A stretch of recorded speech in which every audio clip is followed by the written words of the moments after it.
LeBron James responded to the last 2-minute report in the Lakers Miami, right? This has been a big talking point today. We'll touch on that here in a moment, but LeBron James said, the game isn't won or lost in the last 2 minutes.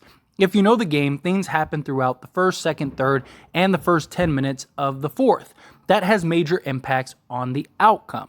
Now, the reason that a lot of this is being a talking point is, one, they released the last 2-minute report and they said, hey, basically everything was good in those last 2 minutes, which makes sense. I mean, nobody drove to the basket. Everyone just jacked up threes on both sides, which is a little frustrating from the Lakers standpoint because it's like, just go get the lead, right? Like, you've been playing catch up all night. Go get the lead and then take it from there. But that's neither here nor there. The reason it's been a huge talking point is the Lakers sent video to the NBA office alleging missed fouls against LeBron James. So the NBA received a video detailing all of these different calls that were missed on LeBron James, and a lot of it is the Miami game, right? They basically compiled evidence showing like, hey, you're not giving LeBron James a fair whistle.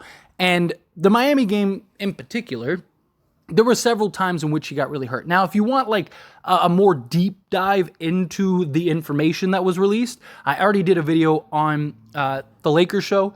I will link that in the channel down in the description below. I know many of you went and watched that already, but those that haven't, go check it out after this video. Also, like this video, subscribe to the channel here, and let's touch on some of this stuff. And the reason I even want to bring this up and talk about it here is because LeBron has responded since the video that I made. And so this isn't like an anomaly, right? Like, it's been a big issue all year long about just LeBron James not seeming to get not even a superstar whistle, but even just like a fair whistle.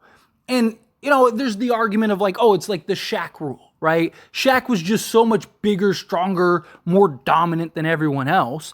And Shaq would constantly get fouled and they wouldn't call it. And so much so that Shaq went and complained to David Stern and was like, hey, man, like, what's going on here? Like, I can't get a whistle. And Stern basically said, like, look, dude, if we went and called every time you got a foul, we'd never play a game of basketball. It would just be you at the free throw line the entirety of the game. Shaq said, you know, I respected that answer, and so I stopped complaining so much about it from that moment on. Well, LeBron James, one, hasn't even gotten that explanation. Two, he's not Shaquille O'Neal in his prime. Don't get me wrong. LeBron is bigger, faster, stronger than pretty much everyone else, but he's also going downhill, trying to get to the basket. Not just Shaq, just basically, you know, bully balling people out of the way and then just hammering on guys' face, right? LeBron's more of like, hey, I'm out on the perimeter, I'm driving to the basket, I'm constantly getting slapped along the way to the basket, and then when I get to the basket, I'm meeting, you know, 5 hands to the face. And it's the tic-tacs, okay, fine, right? Like, that's not even like a real problem. And, you know, LeBron gets this reputation of like being a flopper and all that stuff, but if you look at his early career, he never did that. And I believe it was Dwayne Wade who basically, and Rich Paul, if I'm not mistaken, I think the two of them basically explained it like, look, LeBron never really did the stuff that he did now, right? If you look at early in his career, he just kind of took the fouls, rolled with it, and got on. One, it was called more, and two, as he progressed throughout his career, he got less and less calls, which is true. I mean, this is not like an issue from just this season. I mean, this has been several seasons. I mean, dating back to like Miami days, right? Where LeBron just didn't get a call. And so he would start selling the call and then everyone calls him a flopper and all this stuff. Well, now you change the rules to allow guys from flopping, right? You don't want them to flop anymore. Okay, well then make the refs do their job. It's that simple, right? The refs have a job to do. And again, things get missed. Things get, you know, the NBA players are so crafty, right? Like, and there's ways to go about it. I mean, even like Kobe has like a famous interview where he talked about like he would learn all of the spots of where the refs would be. So that way he knew where he could get away with stuff and where he couldn't. You think Kobe's the only person to ever think of that? And you think that Kobe's the only person to do that since? Of course not. right? I mean, even growing up and playing basketball, right? I mean, in high school and, some of these like AAU leagues and stuff like that, they teach you all kinds of like little tricks. You pull the shirt to, as you're coming around the screen to kind of pull them into the screen or, just kind of bump them off. Like there's all kinds of like little tricks that you do. Now magnify that to NBA level talent, right? Like it's definitely a thing. But the problem is like LeBron's not getting a even fair whistle. LeBron is constantly going downhill, getting to the basket, and this guy is never getting fouled ever.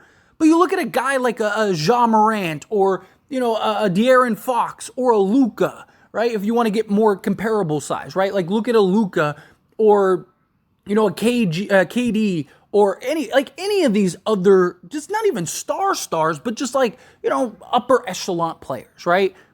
If a defender's within 10 feet of that person, he's getting a whistle, right? It's like he doesn't even have to get touched. But LeBron can get smacked in the face or get hit on the arm and nothing, right? And again, it's just the tic-tac stuff. Okay, I there's no problem with that, right? You're not going to call every little tic-tac foul because again, the game would go on forever.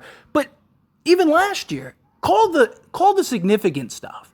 I understand you don't want to call stuff like the refs don't want to be the decider of games, but you still have a job to do. Right, if you don't want to be in a position where you have to call like a little like reach-in foul at the end of a game, okay, fine. But like when you're driving to the basket and you get clobbered, and in today's NBA, it would be a flagrant. Because again, this isn't the 80s, early 90s. No, this is, 2023 basketball, baby. Right, everything is a flagrant nowadays. But you get to the basket and then gets clobbered, and then you're not doing your job to make the call, and then you want to give a tech to the player for complaining and getting upset because you're not doing your job. It's ridiculous. And it's not even a Laker problem, right? The refs the last few years have been atrocious. Talked about this on As It Stands Sports, right? All season last year. Even touched on it several times on this channel, right? Like, how many times have we seen refs almost behave as if everyone's there for them? Dude, no, you're just a prop in the overall game. You're not, nobody's, oh man, I can't wait to see, ref number 60. Can't wait to see ref number 12. Like, nobody's there for you. You are there to do a job. Do your job. Just like the light guy, just like the sound guy, just like the scorekeeper, just like the review guy, just like everybody that has a job to do. Even the players have a job to do. Do your job, right? And it's just like, you're seeing these refs just get so tech-heavy. The Lakers got like 6 technicals all by number 60.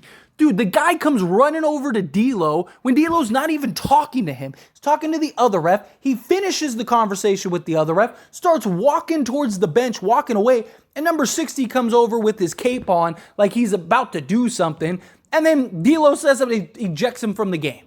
Like, again, it's ego. We're not here for you. We're not watching, nobody's turning on ESPN or TNT or anything for you. And to give you examples of non-Laker issues, right? Sure, there's some people that are like, of course you complain about it. You're a Laker fan, right? It's a Laker channel. Okay, well, let's look at our rivals, right? The Celtics. Jason Tatum gets a technical for talking to himself, slapping his own hands because he made a bonehead play. And a ref comes running over and gives him a tech. He's not even looking at it. He's not even in his direction, not even in his vicinity. And yet the ref comes over and gives him a tech. And Tatum's like, what? Like, he didn't, and it wasn't like he didn't do it loud. He didn't do nothing. Luka gets a tech for talking to Bertans. Like, yelling at Bertans to next time move over. He's in the game. He's in the middle of a game. He's trying to correct a mistake that his player made. Who are you? Mind your business. Get out of the way. Do your job. Blow your little whistle. Hand the ball over and get out of the way. Make a call. But yet these refs can't seem to do that. And it's not just a Laker thing. It's an everything thing. It's the entire league. I mean, at times the refs are like, make the game unwatchable. It's so frustrating, right? You put on any game. You put on, an Atlanta versus Toronto game, and it's just like the reffing is just atrocious. It's just like there needs to be a correction. But the problem is refs aren't held accountable, right? It's the only profession in which referees, or it's the only profession in which an employee isn't held accountable for their mistakes. So they're just allowed to make mistakes, right? And again, mistakes happen, but there's patterns, right? Like, like if you miss a call, you miss a call, right? Human error is a thing. It happens. But like when it becomes, and you're giving texts and you're doing all this stuff and retaliation and stuff because, you just feel like you're slighted for basically not doing your job correctly, then that should be reprimanded. Like you don't get to now go above and beyond and go, okay, well, I'm going to show you. You don't get to put your personal feelings into the game. I mean, they don't even want the NBA players to do that. A player acts out of emotion, they end up getting a technical. If a guy on the bench stands up to celebrate, he gets a technical. Like what NBA are we living in now, right? But again, nobody gets held accountable. That's where the problem lies. Until these referees are held accountable, we're going to continue to have these issues with the referees. I love that the Lakers compiled a bunch of evidence showing like, hey, your refs aren't giving us a fair whistle. And the Lakers aren't even saying like, hey, we want special treatment. They're not saying we want LeBron to get a superstar whistle like an MJ, like a Kobe, like a Dwayne Wade, like a Kevin Durant, like a Ja Morant, like a Giannis, like an Embiid, like anybody. No, we're not even saying we want that. We're just saying give us a fair whistle. You call a play here, and then the same sequence happens with us, and for whatever reason, we don't seem to get a whistle. You look at the stats of all these teams, which, part of it goes into just the lackluster defense the Lakers have played the last few years. But like one team will shoot 30 threes. The Lakers will take like 20 threes. You look at their shot charts. You look at their shot attempts. Lakers are like 80% in the interior, while the other team is like 70% in the exterior. And one team has more free throws than the other. And it's not the team that's being aggressive that's playing mostly inside. Or the disparity is small. It's like, how are we taking how is LeBron taking 4 free throws in a game in which he took 20 shots and 18 of them, or 16 of them, if we want to be more accurate, 16 of them were at the rim. You're telling me in 16 drives, and that's not even counting the ones that he missed, it's not even counting, that's nothing. That's just the takes that he took to the basket. You're telling me in 16 attempts, he was only fouled twice? Because, right, 4 free throws. Let's say one of those was an and one. Okay, 3 times? Like, you're telling me that's it? That's it. That LeBron was fouled all those times, but somebody like a Ja Morant drives to the basket 10 times and they'll get 9 foul calls. Or Jimmy Butler will drive to the basket, or Bam will drive to the basket, and they'll wait till they miss and then call the foul. Oh, okay, he missed the shot, so let's blow the whistle. Like, stop. Like, again, there needs to be fairness. It's all the Lakers are asking for. And there's enough evidence to show that it isn't fair. But again, it's a lackluster just refereeing in the league. It's becoming a real problem. And the NBA needs to address it. They need to fix it.